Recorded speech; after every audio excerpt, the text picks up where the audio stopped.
El fascismo ha ganado en Italia, 100 años después de la marcha sobre Roma que llevó a Mussolini al poder. Muy mal día para la democracia. Y buen día para recordar el discurso sobre los fascistas de Novecento. Yo solo puedo decir una cosa, jamás he hecho daño a nadie. Jamás he hecho daño a nadie. Eso es lo que dicen todos los patronos. Y son tan hipócritas que casi les creemos. Jamás le he hecho daño a nadie. Por eso habéis sacado de las cárceles a los delincuentes y habéis encerrado a los comunistas, ¿eh? Así es, compañeros. Los fascistas no son como los hongos, que nacen así en una noche. No. Han sido los patronos quienes han plantado a los fascistas. Los han querido, les han pagado. Y con los fascistas los patronos han ganado cada vez más hasta no saber dónde meter el dinero. Y así inventaron la guerra. Y nos mandaron a África, a Rusia, a Grecia, a Albania, a España. Pero siempre pagamos nosotros. ¿Quién paga? El proletariado, los campesinos, los obreros, los pobres.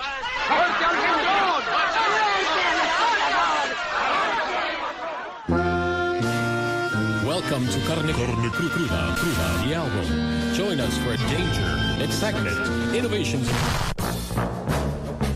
El fascismo llega al poder en Italia un siglo después. La seguidora de Mussolini, Giorgia Meloni, ha ganado las elecciones italianas con la coalición de ultraderecha que forma junto al extremista Salvini y al populista Berlusconi. Los amigos de Putin, Orbán, Abascal, Le Pen y compañía formarán gobierno después de obtener la mayoría en el Parlamento y el Senado. La internacional ultraderechista, asesorada por Steve Bannon, ha aplicado las mismas fórmulas que vienen dando éxito desde Trump. Presentarse como alternativa al desencanto que provocan el sistema y la inestable clase política, aunque sus líderes sean un millonario, su viejo socio y su exministra de Juventud. Gana la antipolítica. La verdadera ganadora es Meloni, líder de Hermanos de Italia, que ha multiplicado por 6 sus anteriores resultados, pescando casi todo su voto en el caladero de la lega del xenófobo Salvini, segundo de la coalición, que se hunde y queda muy cerca de Berlusconi, tercero de estos tres. Ambos dejaron caer a Draghi para provocar unas elecciones que no les han beneficiado a ellos, sino a ella. Han beneficiado a un partido neofascista que pone en práctica lo que escribió Goebbels. Los fascistas usan los mecanismos democráticos, lo que llaman la estupidez de la democracia, para acceder al poder y acabar con ella. Han sido las elecciones con menor participación de la historia italiana. Un 64%, 10 puntos menos que en los anteriores comicios. Otro dato que demuestra el fracaso de la política y el éxito del populismo. Es el resultado de poner a un tecnócrata al frente de una coalición ingobernable de políticos ambiciosos, sin escrúpulos ni sentido de Estado. Cuando la gente deja de creer en la democracia, deja de votar o vota a las opciones más autoritarias. También es el resultado de blanquear a estos partidos ultras. Ayer en la RAI, sin ir más lejos, llamaban centro-derecha a la coalición de neofascistas y populistas. Y en España, Televisión Española hacía lo mismo, ABC y La Razón lo llaman simplemente derecha y El Mundo derecha dura. Europa ha pasado de la banalidad del mal, que fue el fascismo, a la banalización de los fascistas. Pero no es banal lo que ha ocurrido en Italia. Han ganado partidos xenófobos, racistas, homófobos, machistas y clasistas. Las consecuencias serán terribles para los migrantes, para el colectivo LGTBIQ+, para las feministas, para las clases más pobres. Eso también es un fracaso de las izquierdas, que no consiguen dar respuesta a la desafección, a la inseguridad y a la incertidumbre de estos tiempos convulsos. Es también un aviso para el centro-izquierda, en un sistema electoral que beneficia a las coaliciones. Si el centro-izquierda italiano se hubiera presentado unido, como ha hecho la extrema derecha, podría haber disputado la victoria. Europa y España deberían aprender la lección de Italia y de Suecia. Las divisiones restan, la suma multiplica. Aquí nos queda el consuelo de que Vox se desangre por sus luchas internas. En Italia, la esperanza de que la coalición se rompa por la desconfianza entre los socios. Pero, en cualquier caso, los medios en manos del capital seguirán normalizando la anormalidad ultraderechista para evitar cualquier cambio de progreso. Como contaba Novecento, hace un siglo, los patronos auparon al fascismo para defender sus privilegios. No le queda otra a Europa, a los demócratas y a las izquierdas que defender los derechos de la mayoría frente a neoliberales y neofascistas que los amenacen. Por cierto que este martes a las 7 de la tarde estaré con mi queridísima Lara López en la FNAC de Callao, en Madrid, presentando la publicación en España de una biografía sobre el cantante italiano escrita por un poeta de Italia, Aldo Nove, por si queréis pasaros. Violeta, crudos días. Crudísimos. Por eso hoy analizamos por qué ha ganado la ultraderecha en Italia, por qué el fascismo vuelve al gobierno de Roma un siglo después. Non siamo a un punto d'arrivo, noi siamo a un punto di partenza. No somos un punto de llegada, sino de partida. Así celebraba cautelosamente Giorgia Meloni su contundente victoria, con el 26% de los votos. Cuando se han escrutado el 98% de los distritos, Giorgia Meloni gana las elecciones. Gobernará en coalición con la Liga de Matteo Salvini y Forza Italia del varias veces condenado a prisión Silvio Berlusconi. Las tres fuerzas juntas suman el 44% de los votos. Sin embargo, el partido de Salvini obtiene un 8,9% y el de Berlusconi apenas supera el 8%. Ambos pierden la mitad de los votos que obtuvieron en los comicios de 2018. Hermanos de Italia los arrasa, pasando del 4 al 26,5% del 2008 hasta hoy. Io sono Giorgia, sono una donna, sono una madre, sono italiana, sono cristiana, non me lo toglierete. Yo soy Giorgia, soy una mujer, soy una madre, soy cristiana, no me lo vais a quitar. Un resultado que no sorprende, pero sí lo hace el desplome histórico de la participación, en torno al 64%, alrededor de 10 puntos menos que en 2018. Según estos datos, gran parte de la población italiana no ha votado a la extrema derecha, pero tampoco se ha movilizado en su contra. Y tampoco sorprenden los resultados del Partido Democrático que dirige Enrico Letta, que obtiene el 19%. No llegó a un acuerdo con el movimiento 5 Estrellas encabezado por Giuseppe Conte, que supera el 15%. Juntos podrían haber competido contra la coalición de derechas. Y crece el denominado Tercer Polo, una coalición de pequeños partidos de centro liberales que lidera el ex primer ministro Matteo Renzi y uno de sus exministros, Carlo Calenda. Consiguen con un 7,8% de los votos en ambas cámaras. Por primera vez, Italia tendrá a una mujer como presidenta del Consejo de Ministros, una mujer de extrema derecha. Moi, je crois que Mussolini, c'était un bon politicien. Un buen político, así alababa la nueva presidenta italiana a Mussolini hace ya muchos años. Meloni desde hoy será elegida cuando se cumplen 100 años de la marcha fascista por Roma. Hola, gentecilla de carne cruda. Llevo viviendo en Italia unos meses, desde febrero. Lo que noto de cara a estas elecciones, aparte de que han puesto muchísima propaganda por toda la ciudad, yo vivo en Roma, es realmente mucho abatimiento, que da igual a quién vayas a votar, si es que vas a votar, como que da igual porque las cosas no van a cambiar y todos los políticos son una mierda. Eso es lo que yo siento y percibo por Roma. Un abrazo, Lucía, y muchas gracias por contarnos cómo lo estás viviendo allí. Y hoy nosotros vamos a contar con periodistas y analistas que nos ayudarán a entender las causas y consecuencias de estas elecciones. Irene Savio es periodista, está en Italia cubriendo las elecciones para el periódico de Cataluña y para France 24 Horas. Irene, crudos días. Buenos días. Has cubierto las colas del hambre en Milán, has estado en Roma también. ¿Qué has percibido? ¿Cuáles son los caladeros del malestar en los que ha pescado Meloni? Son múltiples, sin duda. El país está muy golpeado por la crisis económica desencadenada por la crisis energética, a su vez esta inflación que ha hecho crecer enormemente el precio del pan, de la leche, alimentos básicos. Las asociaciones de ayuda social hablan de un aumento. En Milán lo he visto con mis ojos, hay un aumento sobre todo de personas italianas de clase media que viven en casas pero no logran llegar a fin de mes. Esta es una de las razones sin dudas que de alguna forma se tienen que vincular al éxito de Meloni. Por otra parte también está todo el contexto político. Se trata del único partido que ha quedado fuera de los últimos ejecutivos, incluso el de Mario Draghi de Unidad Nacional, que ha nacido al calor de la pandemia. Se trata también de una coalición que ha sabido aglutinarse. Giorgia Meloni ha logrado crear esta gran coalición con Salvini y Berlusconi, cosa que el centro-izquierda de Enrico Letta no ha sabido hacer, sobre todo por el rechazo de los partidos centristas que ustedes mencionaban, el partido de Matteo Renzi y de Carlo Calenda. Y pues realmente se trata de ha sido todo un caldo de cultivo que ha propiciado este éxito. Irene, han sido las elecciones con menor participación de la historia en Italia. ¿Por qué? ¿Qué nos cuenta esta abstención?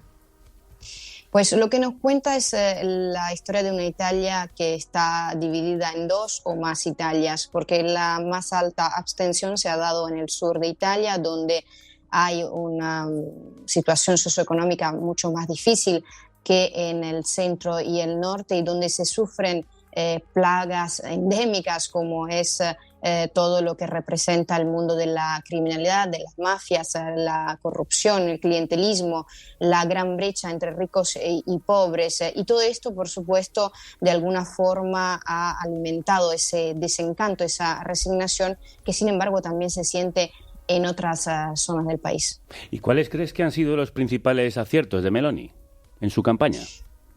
Pues los principales aciertos son distintos. Se trata de una figura política con gran carisma.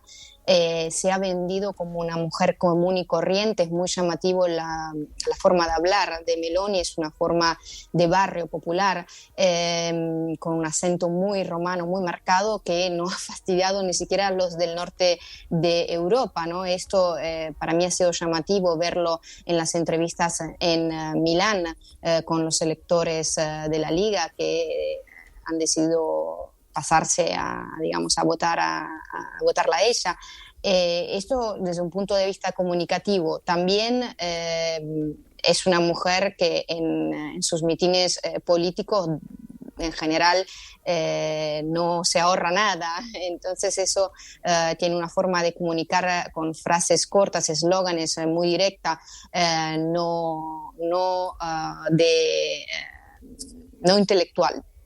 Ajá. Bueno, de hecho, un buen ejemplo es cómo terminó la campaña electoral con un vídeo en TikTok. 25 de septiembre, ho detto tutto. 25 de septiembre, lo he dicho todo, decía mirando a cámara y sujetando 2 melones. ¿Qué podemos esperar de este gobierno, Irene? Pues lo que podemos esperar, sin duda, son muchos golpes de efecto, en particular en el frente de la inmigración. Es posible que se repitan las escenas que hemos visto ya cuando Matteo Salvini se encontraba en el poder junto con el Movimiento 5 Estrellas. Por tanto, esas escenas de conflicto en el mar Mediterráneo, escenas que han preocupado muchísimo a la Unión Europea. Nos podemos esperar también unos mayores obstáculos para por ejemplo, para acceder al aborto. Ella ha repetido, y probablemente esto es cierto, que no cancelará la ley sobre el aborto, la ley 190, pero en las regiones donde Hermanos de Italia gobierna, en las Marcas, he estado ahí hace pocos días, lo que se ve son estos enormes obstáculos y también este clima de condena social que existe en torno a esto. Entonces esto en la práctica dificultará un acceso ya difícil en este país más que en otros países europeos a este. Y por último, también hay mucha preocupación por parte del colectivo LGTBI, como mencionabas, y también una preocupación muy aguda lo tienen los artistas italianos, el mundo de la cultura, porque ha habido distintas intervenciones por parte del responsable de cultura de Hermanos de Italia para prohibir aquellos modelos que no se encuentran en línea con Hermanos de Italia. Hablamos de TikTok, pero también hablemos de los medios de comunicación. Tú ayer señalabas en Twitter que politólogos de la radio-televisión italiana, RAI, negaban que fuese extrema derecha este partido. ¿Qué papel están jugando los medios en el blanqueamiento del fascismo? Bueno, lo cierto es que durante toda la campaña electoral he oído varias veces analistas intentar desvincular Hermanos Italia de sus orígenes posfascistas, que remiten al movimiento social italiano que Meloni militó y que conservan símbolos, porque en el logo de Hermanos Italia todavía se ve esa llama tricolor, que es la llama tricolor del movimiento social italiano.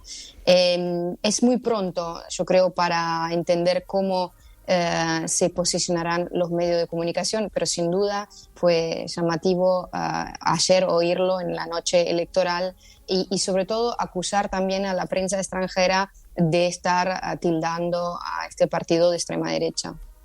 También has estado cubriendo la guerra en Ucrania. ¿Cómo está afectando a la política italiana y de qué manera los vínculos entre Salvini y Putin o entre Berlusconi y el líder ruso han tenido algo que ver en la campaña?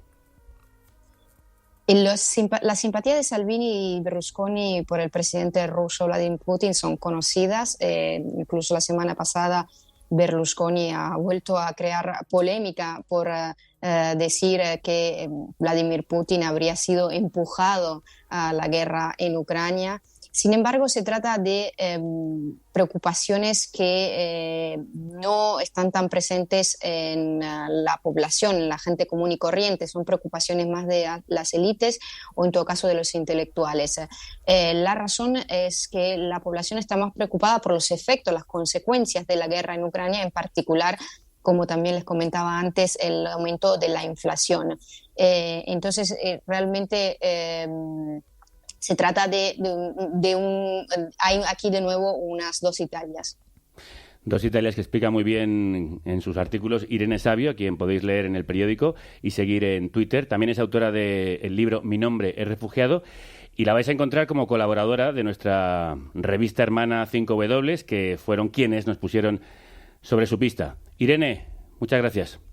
Gracias a ti.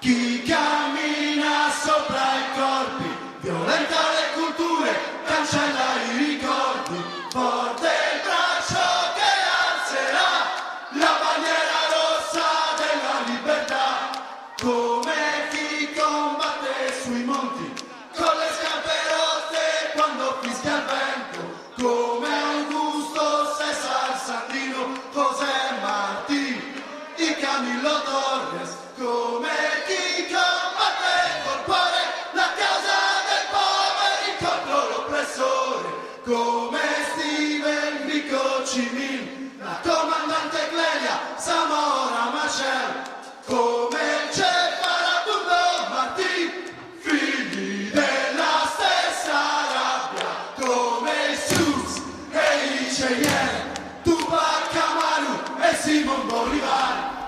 La banda Basotti, el mítico grupo de ska punk italiano formado por obreros de la construcción de Roma, escribió este himno a los revolucionarios de la izquierda.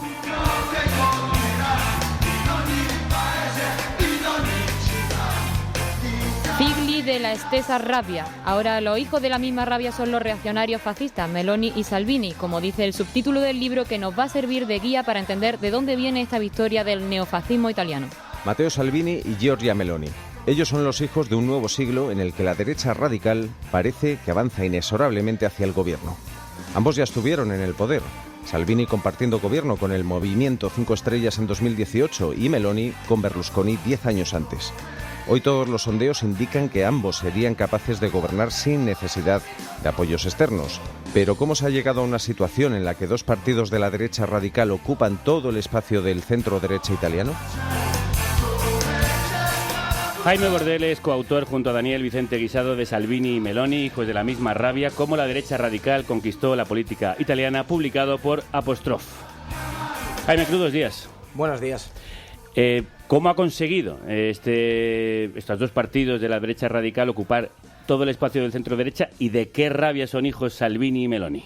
Bueno, yo creo que en primer lugar ellos son hijos de la rabia y el hartazgo hacia el sistema político italiano. Un sistema político y una clase política que verdaderamente ha sido muy disfuncional. Tenemos muchas anomalías que vemos como desde el 2008 no sale un primer ministro o una primera ministra de las urnas, que siempre son elegidos por otros caminos, no salen directamente de las urnas, y vemos también cómo los ejecutivos caen muy rápido, y sobre todo también es que vemos cómo los italianos muchas veces no entienden por qué se suceden estas crisis. Justo repasando el otro día datos y encuestas de los últimos años, veía una de enero del 21, justo cuando cae el segundo gobierno de Conte, que decía que el 73% de los italianos no entendía por qué caía el segundo gobierno de Conte. Es decir, esto al final ha generado una desafección de la cual la ultraderecha ha bebido completamente y que ha sido gasolina para ellos. Todo ello además aderezado con el tema de la crisis migratoria, por ejemplo, y el tratamiento que se le ha dado desde los medios, desde muchos medios, a la crisis migratoria del 2015 y hacia la integración de los extranjeros en Italia. Yo creo que ha generado un caldo de cultivo perfecto para que ellos, bueno, pues puedan obtener los resultados que han obtenido. Para analizar esta desafección y ese caldo de cultivo del que nos habla, también nos acompaña Steven Forti, que es historiador, profesor en la Universidad Autónoma de Barcelona y autor de Extrema Derecha 2.0, ¿qué es y cómo combatirla? También es parte del equipo editorial de Contexto, donde escribía: El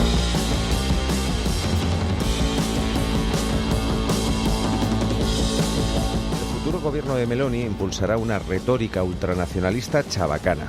Se definirá como europeísta, pero hará eje con Budapest y Varsovia para frenar cualquier intento de mayor integración europea.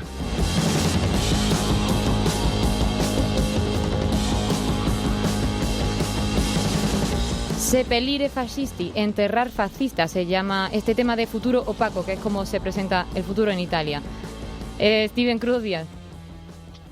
Crudos días, efectivamente, buenos no van a ser. ¿Llamas a este futuro escenario polaco, escenario polaco o gobierno de la polonización? ¿Qué debe temer Europa?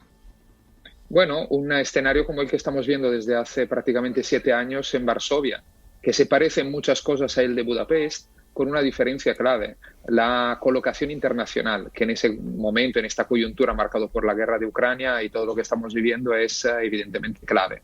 Polonia es un gobierno ultraconservador, ultraderechista, evidentemente muy crítico con el proyecto europeo, que como sabemos ha limitado derechos en el interior de su país a su población y a sus ciudadanos, y por otro lado ha puesto en duda el Estado de Derecho y la separación de poderes, pensemos en la magistratura, pero por otro lado es un gobierno claramente atlantista. Y entonces eso en este contexto es un plus comparado, por ejemplo, con Budapest. Meloni es aliada de Ley y Justicia, el partido de gobierno de Polonia.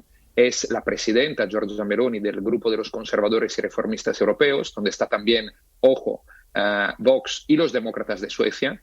Y entonces un escenario polaco, yo creo además con los números que todavía no están confirmados, pero que podemos más o menos prever que tendrá la coalición de ultraderecha, tanto en la Cámara como en el Senado, yo creo que nos delinean un escenario de ese tipo.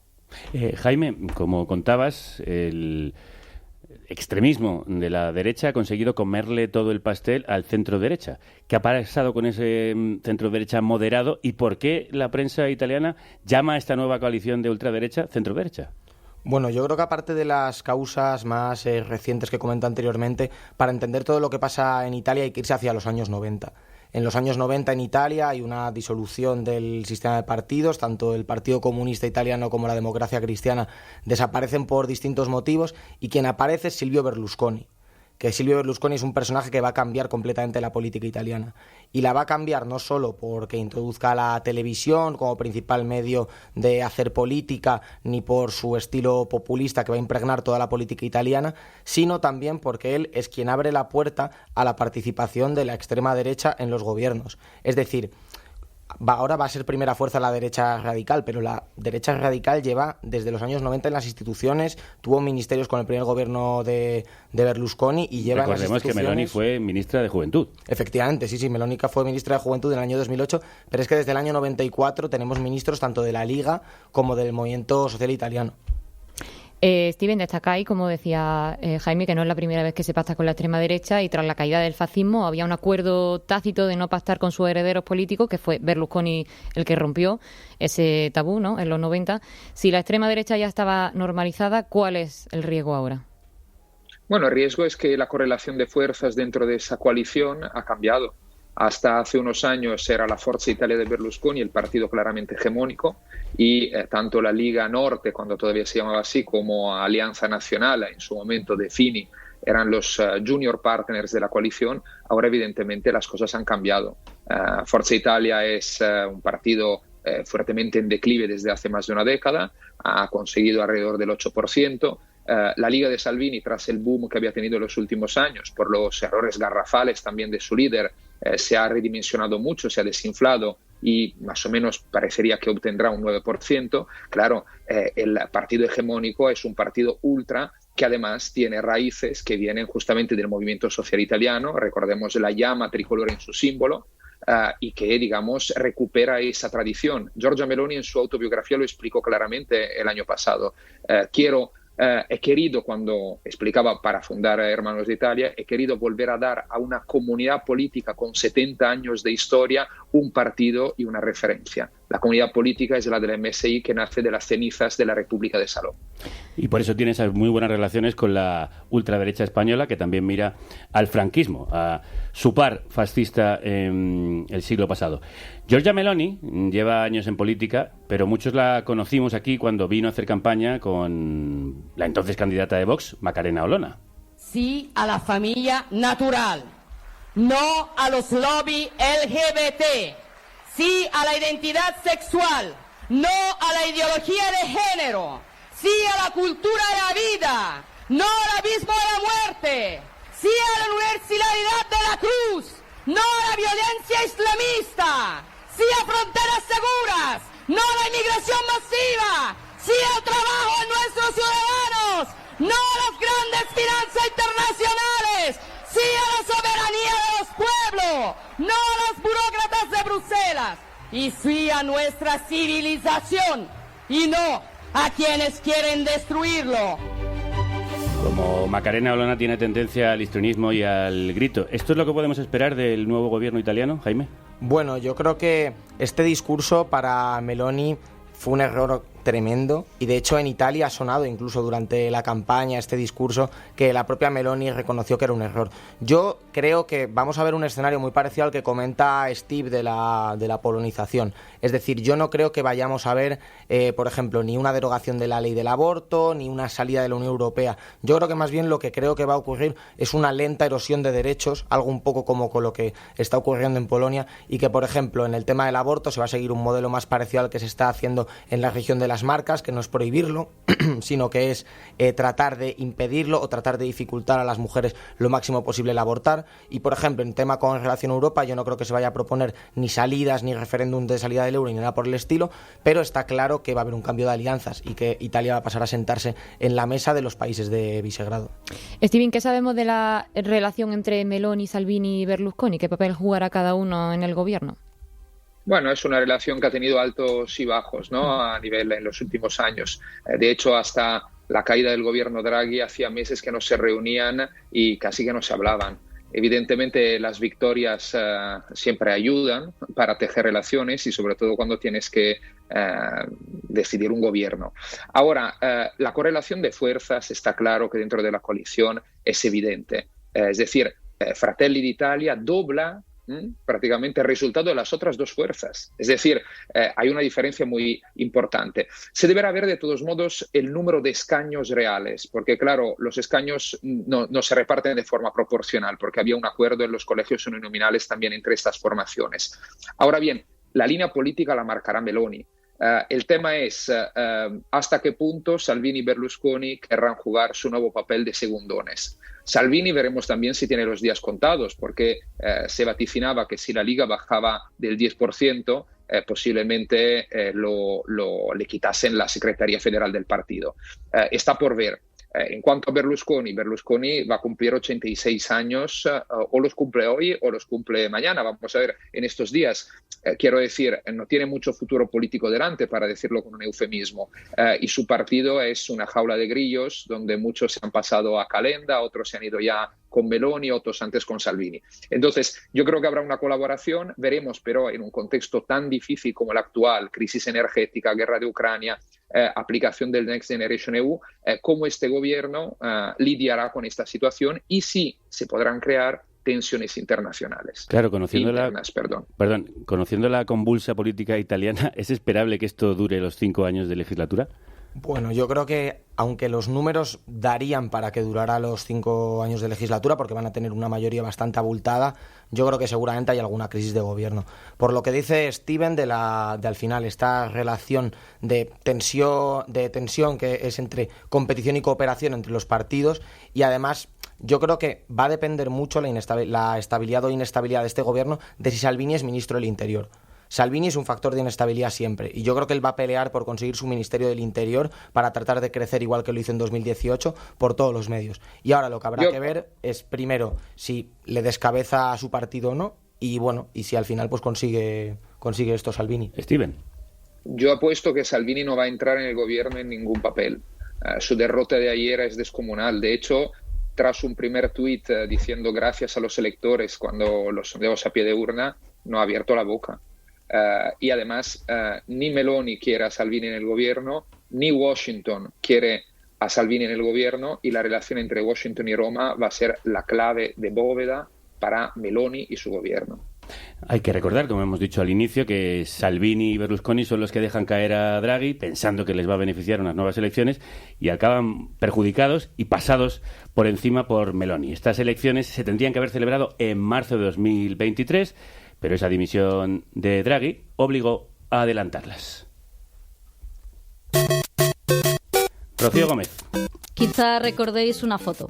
Era la cumbre de la OTAN, cena en el Museo del Prado, mientras los representantes internacionales admiraban la pinacoteca. Un hombre solo, sentado de espaldas a las obras de arte, habla por su smartphone. Era el presidente del Consejo de Ministros italiano, Mario Draghi. No lo sabíamos todavía, pero su gobierno estaba a punto de caer. Super Mario estaba dejando de serlo. Lo cuenta Steven Forti en Draghi, crónica de un asesinato anunciado. A partir de febrero, la navegación del Ejecutivo se hizo cada vez más complicada. Y no solo por la invasión rusa de Ucrania, con todas las consecuencias que comportó, entre crisis energética, Italia importaba el 40% del gas de Rusia, y el aumento desbocado de la inflación. Los partidos de su coalición, Movimiento 5 Estrellas y la Liga, empezaron a toserle. Giuseppe Conte empezó a levantar la voz. Salvini hizo lo mismo. Antes fueron las armas a Ucrania, luego los balnearios, finalmente la liberalización del servicio de taxi. Cualquier cosa iba bien para levantar una polvareda y marcar perfil. Conte entregó un documento de 9 puntos a Draghi criticando la poca sensibilidad social del Ejecutivo, remarcando algunas de las banderas como la renta ciudadana y el salario mínimo. El expresidente del Banco Central Europeo lo tomó en cuenta y dijo que, a grandes rasgos, encajaba con el plan del Ejecutivo. No bastó. Entonces Draghi decidió someterse a una moción de confianza en el Senado. La unió a la votación de un decreto ley por valor de 26.000 millones de euros en ayudas sociales, y en la votación incluyó también la aprobación de la incineradora. Un momento, ¿qué pinta aquí una incineradora? Gobernar mancha. El alcalde de Roma había decidido construir una incineradora ecológica para acabar con las montañas de bolsas de basura que pueblan su ciudad. La propuesta no convencía al Movimiento 5 Estrellas y fue su argumento para abstenerse en la votación. Forza Italia y la Liga votan en contra. Aunque Draghi ganó esta votación, al constatar que no contaba con el apoyo total, chiedo di sospendere la seduta perché mi sto recando al Presidente della Repubblica per comunicare le mie determinazioni. Ni una figura como la del expresidente del Banco Central Europeo ha conseguido dar estabilidad al país transalpino en medio de la tormenta perfecta marcada por, como nos cuentan nuestros analistas, la pandemia, la guerra, la crisis energética y la inflación. Steven, ¿qué había detrás de esa incineradora? Bueno, el tema de que el sistema político italiano estaba evidentemente en una situación de calma chicha por el tema de la llegada de Draghi al gobierno de unidad nacional, y que diferentes fuerzas políticas, empezando por el Movimiento 5 Estrellas y por otro lado, no por el tema de la incineradora, la Liga, estaban notando que estaban bajando en los sondeos, estaban perdiendo consensos y tenían la necesidad de marcar perfil. Y ahí entonces el 5 Estrellas ha decidido utilizarlo de la incineradora. Por otro lado, Draghi quizás no ha utilizado un poco de mano izquierda para intentar superar un impasse, pero evidentemente la situación quizás será ya difícilmente solucionable. ¿Dejarle caer fue un acto de irresponsabilidad política? Bueno, desde mi punto de vista sí. Si lo miramos desde el punto de vista de Giuseppe Conte hoy, quizás solo hasta un cierto punto, porque su partido ha pasado de estar alrededor del 10-11% en los sondeos a llegar alrededor al 15-16%, el primer partido en el sur del país. Es decir, Conte se ha consolidado un equipo suyo dentro de los 5 Estrellas que era una formación bastante compleja de entender, ¿no? Y muy dependiente del ex cómico Beppe Grillo. Ahora, me parece un punto muy irresponsable llegar a elecciones anticipadas en ese contexto. Pero un paréntesis importante, atención, la decisión de Forza Italia y de la Liga de Salvini de votar en contra de la confianza Draghi ese 10 de julio en el Parlamento ha sido clave. Es decir, los 5 estrellas, digamos, han dado la posibilidad a la derecha y extrema derecha de desvincularse del gobierno de unidad nacional y aprovechar el momentum para ir a nuevas elecciones y ganar por goleada, porque lo recordemos, la ley electoral es la que es. Sí, favorece, como hemos dicho también al inicio, las coaliciones frente a la división. Dejamos marchar a Steven Forti, que sabemos que se tiene que ir. Muchísimas gracias por estar aquí. Él es autor de Extrema Derecha 2.0, ¿qué es y cómo combatirla? Gracias, un abrazo. Muchísimas gracias a vosotros. Un abrazo y hasta pronto.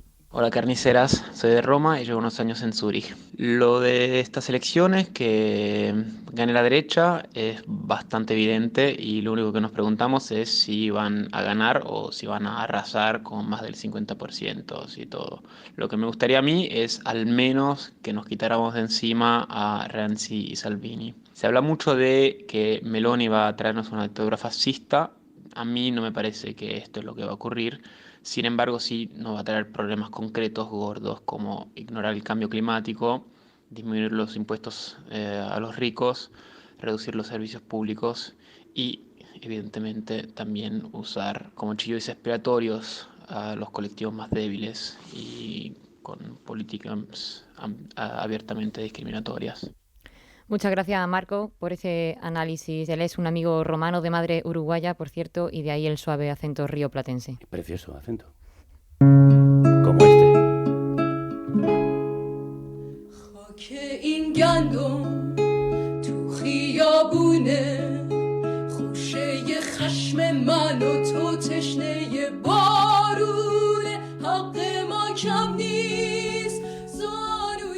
Casualmente, en los últimos días, las mujeres iraníes han hecho suyo el Bella Ciao, cantándolo en farsi. Se ha convertido en la banda sonora de las protestas de las últimas 2 semanas, en las que miles de mujeres han salido a la calle sin velo. Incluso se cortan el pelo y queman sus hijabs en protesta por la muerte de Mahsa Amini, una mujer kurda de 22 años, durante su detención por, supuestamente, no cumplir con las reglas del velo.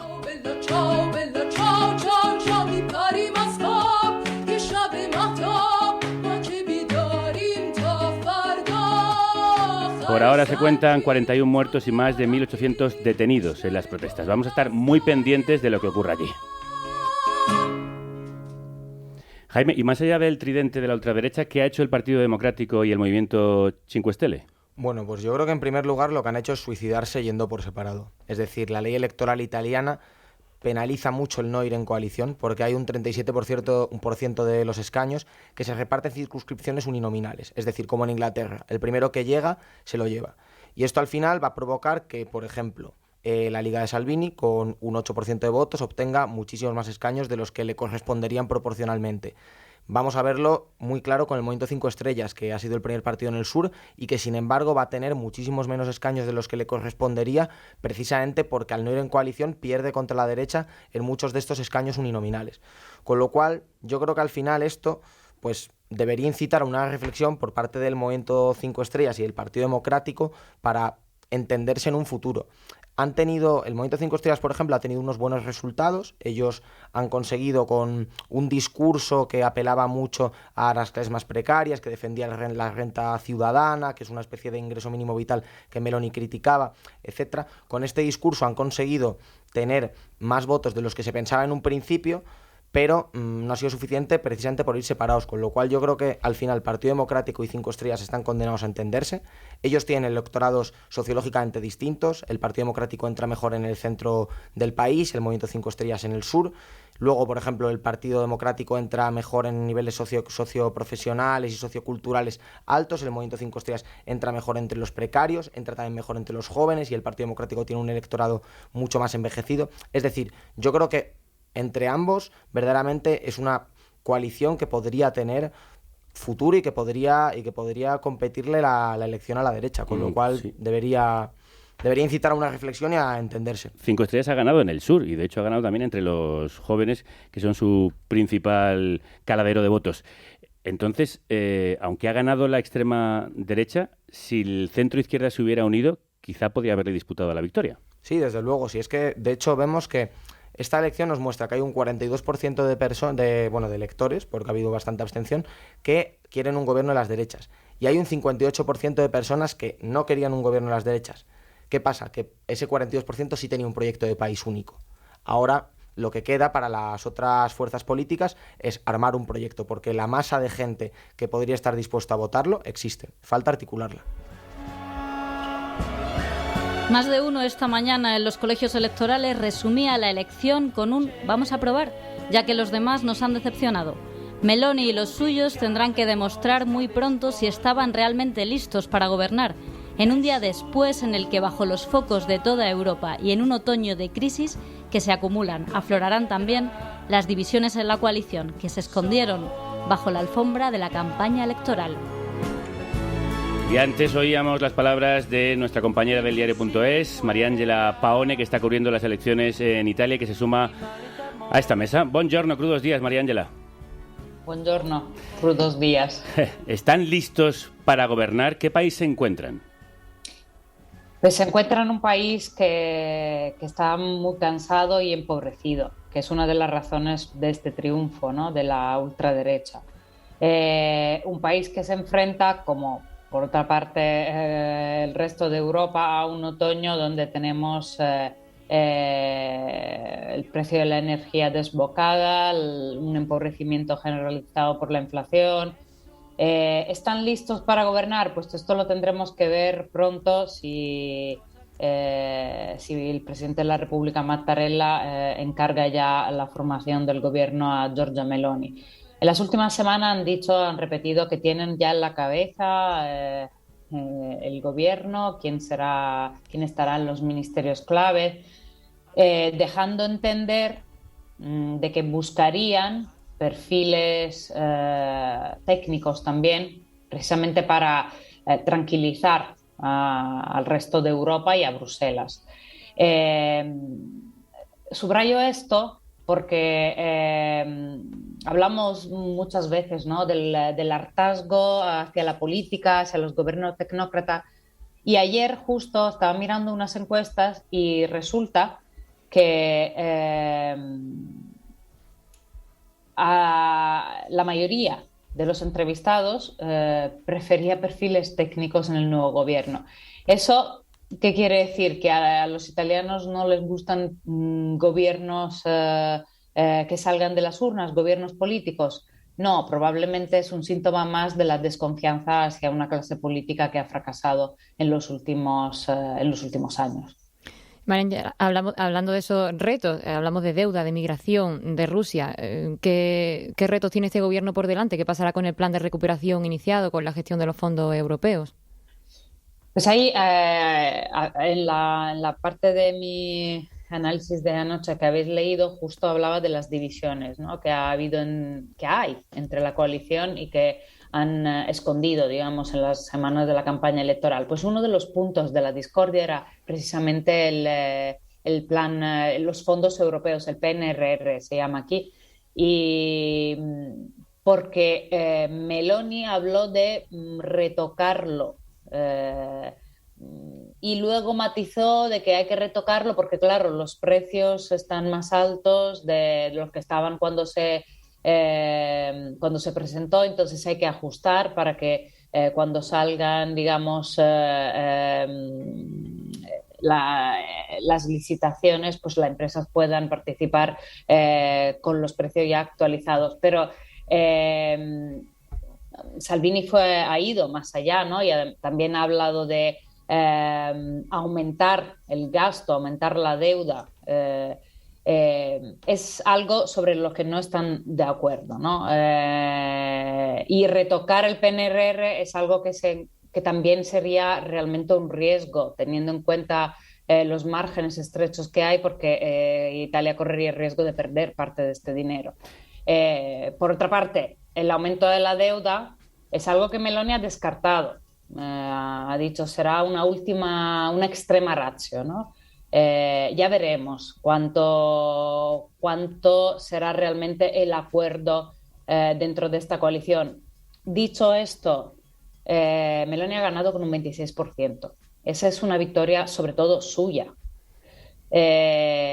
Salvini no sé si estará allí para enfrentarse a ella. El resultado que ha obtenido, el 8,5%, es malísimo.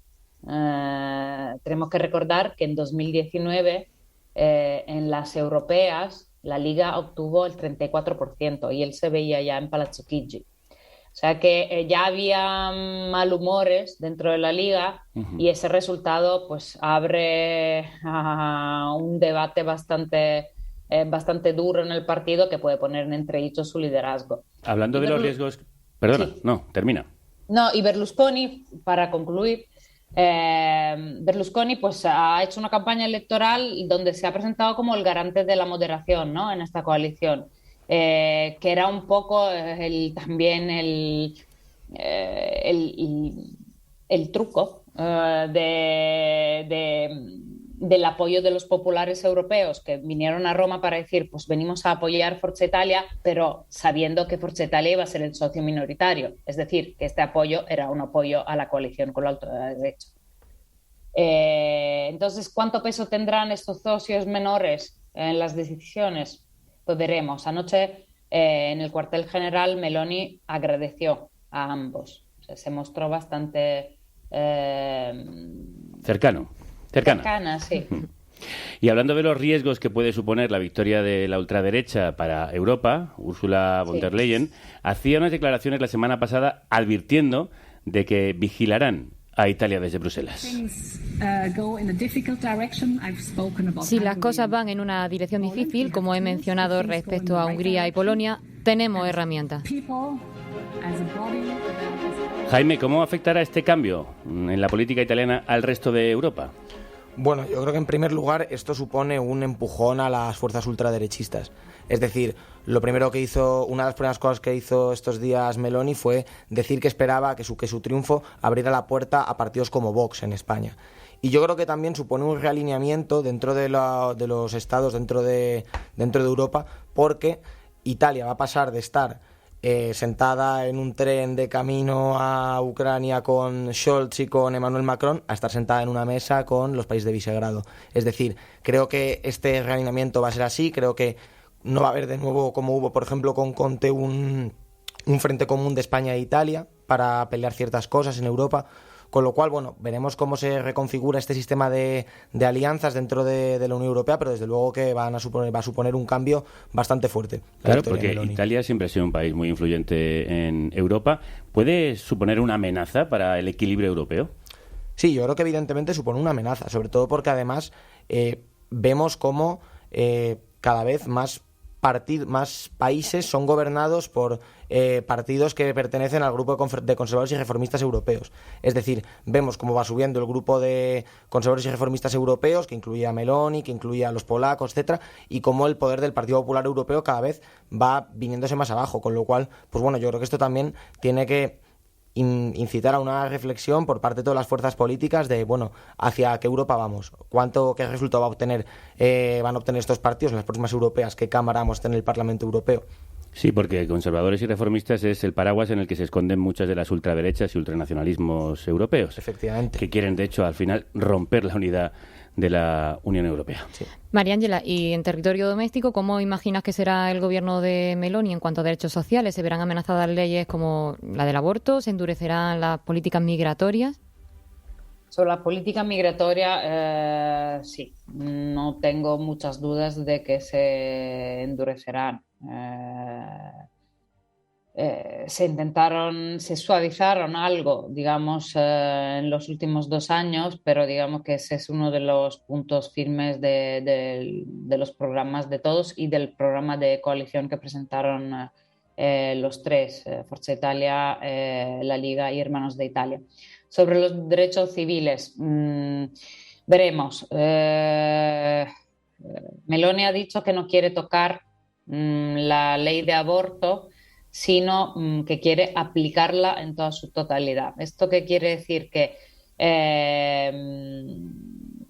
hay una parte, ¿no?, que ella dice que quiere desarrollar, que es la parte de la prevención, evitar que las mujeres recurran al aborto.